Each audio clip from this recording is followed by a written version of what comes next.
Qu'est-ce qui va pas chez moi? C'est toi le problème. Comment ça, moi? Tu sais, la nature, elle n'aime pas le vide. Donc, plus tu t'effaces, plus je te remplace. Comment ça, puis t'es qui, toi?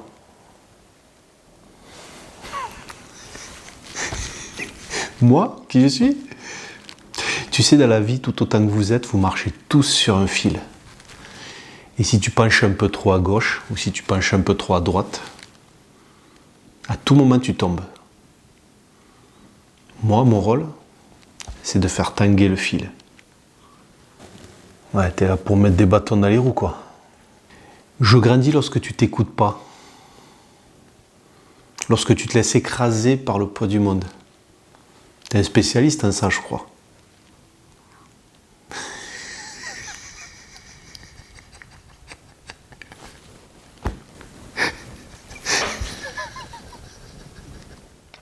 Bonjour à toi, c'est Mister Audi. Je suis content de te retrouver pour cette 1e vidéo. J'espère que les contenus précédents t'ont plu, au point de t'inciter à t'abonner et de continuer éventuellement à me suivre. Pour l'ouverture de ce nouveau cycle, nous allons aborder un élément clé qui garantit la qualité d'un bon film et qui te maintiendra, toi, spectateur, en haleine devant ce dernier. Bon, je vais te mettre sur la voie. Tu le reconnais, lui?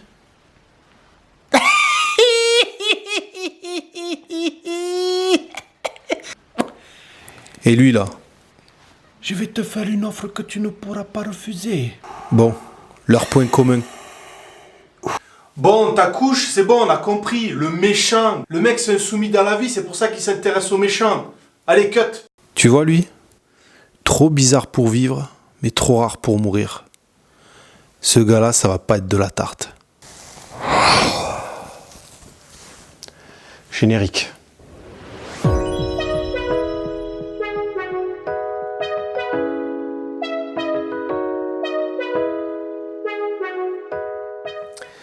Le méchant, un symbole incontournable et intrinsèquement lié à l'histoire du cinéma lui-même. C'est grâce à lui que tu vas ressentir la tension narrative, l'attente des dénouements, la puissance des enjeux. Comme le disait Alfred Hitchcock avec cette célèbre phrase, plus le méchant est bon, meilleur est le film. Ou alors, pour continuer avec les citations, Howard Hawks disait « Si vous avez créé des personnages, vous pouvez oublier l'intrigue. Laissez les personnages se déplacer. Laissez-les raconter l'histoire pour vous. Les mouvements viennent des caractères créés. » Ce qu'il faut bien comprendre, c'est que le méchant n'apparaît jamais par hasard. Violence et méchant sont les deux faces d'une même pièce. Que le méchant peut infliger de la violence et la violence peut engendrer un méchant. Je vous donne l'exemple d'Orange Mécanique où le personnage principal inflige de la violence à ses pairs, au couple, au SDF, etc. La société se vengera en retour et lui administrera une forme de violence. Sous quelle forme peut être représenté le méchant? À ton avis? Déjà, il peut être humanisé, personnifié. Je vous donne l'exemple de Amy Dunne dans le film Gone Girl, ou alors Anton Chigurh dans No Country for Old Men, où là les actes de violence sont physiques par l'utilisation de la perversion et les stratégies de manipulation avec des pointes de sadisme. Vous avez aussi les monstres, les extraterrestres, donc là je vous renvoie directement aux vidéos que j'ai réalisées précédemment. Vous avez les animaux, je pense notamment au film Les Dents de la Mer avec le requin, ou alors les oiseaux, le film d'Alfred Hitchcock, où là, la symbolique, l'utilisation de l'animal est une manière de se venger de l'homme par rapport au désastre écologique. Et vous avez un méchant que j'aime bien, vraiment, qui est ce qu'il y a de plus abstrait, le non-visible, vous voyez. Je pense notamment à une vision sociétale ou des régimes politiques. Prenez par exemple Vol au-dessus d'un nid de coucou, un film où on se complaît à penser que le patient doit être dans un état végétatif pour le rendre inoffensif, ne plus constituer de menace aux yeux de la société. Donc ça, c'est un film de 1975. Vous avez aussi Parasite, un film de Bong Joon-ho sorti en 2019, où là, clairement, on met en évidence la guerre des classes entre les pauvres et les riches. Donc un thriller avec des grosses notions de suspense à la Alfred Hitchcock. Vous avez aussi des méchants qu'on pourrait rentrer dans une forme d'identité collective. Prenez Midsommar, sorti en 2019, un film d'Ari Aster, où là vraiment la collectivité prend le dessus sur l'individu. L'individu n'existe plus. Il est obligé de se soumettre aux coutumes, aux codes. Et pour terminer, vous avez des méchants. Alors, on pourrait dire que ce ne sont pas des méchants, mais en tout cas, je les considère comme des méchants. Je pense aux catastrophes naturelles, donc des menaces dirigées vers l'homme. Je pense notamment au film de Roland Emmerich avec 2012 ou Le jour d'après. Alors moi, ce qui va m'intéresser dans ce cycle, c'est de vous parler plutôt du méchant personnifié. L'humain. Je le trouve assez intéressant, surtout quand les explications sont données, quant aux motivations justement d'infliger de la violence. Question que je me pose souvent, est-ce qu'un méchant naît méchant ou est-ce qu'il le devient en fonction du contexte social dans lequel il évolue? Ça, j'ai envie de vous dire, tout dépend de l'état d'esprit et de la philosophie du réalisateur. Donc certains films donneront des explications à des élans de méchanceté, d'autres non. Qu'est-ce qui caractérise la violence? Ou en tout cas, qu'est-ce qui motive le méchant? C'est d'abord la haine de l'autre. On hait le plus quand on a été empêché d'aimer ou d'être aimé. Est-ce que le méchant naît d'un manque d'amour? Quoi? De manque d'amour? Non mais t'imagines s'il y avait de l'amour dans ces films-là? On n'aurait pas Dark Vador, on aurait qu'Anakin. Il ferait du bien tout le temps. Et s'il n'y avait pas les méchants, tu ferais quoi? Ben tu te ferais chier. Oui, tu te ferais chier. Tu jouerais avec les coccinelles dans ton jardin.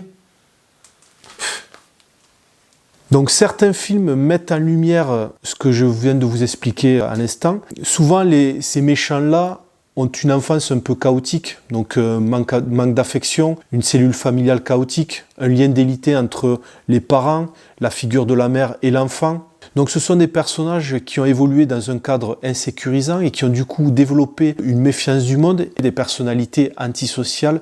Pour illustrer ce que je viens de vous dire, je pense à un film qui m'a mis une claque l'année dernière, vraiment, mais réellement je crois que c'est la claque de la décennie en termes de réception, en termes de spectateurs par rapport à comment j'ai vécu le film. C'est le film Joker de Todd Phillips, où là on a clairement un personnage qui a eu une enfance compliquée puisqu'il a été adopté par une adulte présentant des troubles psychologiques et qui lui a fait subir des sévices corporels. Vous avez le pingouin, donc ça c'est le méchant qui est représenté dans Batman le défi, où par sa difformité il est rejeté, abandonné. Donc c'est des personnages qui ont eu des enfances compliqué, et du coup, lorsqu'ils deviennent violents, on pourrait presque comprendre les intentions et les motivations. Et du coup, je trouve que ça humanise le méchant, et je trouve ça très intéressant. Allons plus loin dans la question du méchant. Dans ses actes et dans sa nature, ce qui va faire point commun entre chaque méchant, c'est cette soif de pouvoir, cette envie de domination, ce qui ramène à la chosification des corps. L'autre est ramené à l'état d'objet. Et ça me renvoie à une notion très intéressante que je trouve importante d'aborder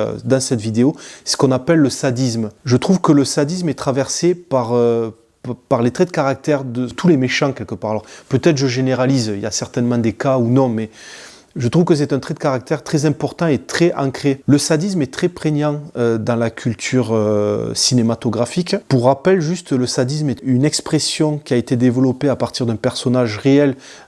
Le Marquis de Sade est un personnage qui a réellement existé au XVIIIe siècle, qui jouissait de la violence qu'il infligeait aux autres.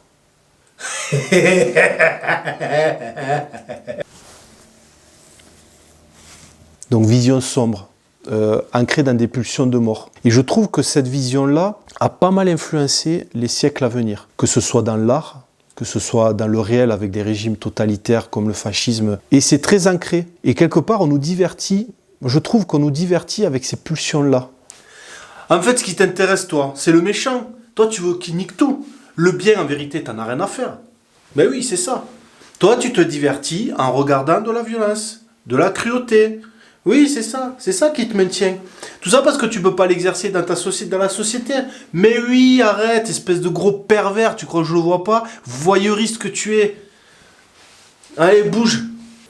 Oh, tu vas te calmer? Vas-y, mollo. N'écoutez pas ce qu'il dit. Bref, on va conclure cette vidéo. J'espère qu'elle vous a plu. C'était une manière pour moi de vous parler du méchant. C'était une vidéo introductive au cycle sur les méchants au cinéma. Dans les prochaines vidéos, je vous parlerai de films qui caractérisent la notion de méchant pour moi. En tout cas, c'est ma vision, c'est mon envie de vous les présenter. Voilà, je crois que j'ai fait le tour. Je vous souhaite une bonne journée, une bonne matinée, une bonne après-midi, une bonne soirée, une bonne nuit. Et je vous dis bonne soirée. Au revoir.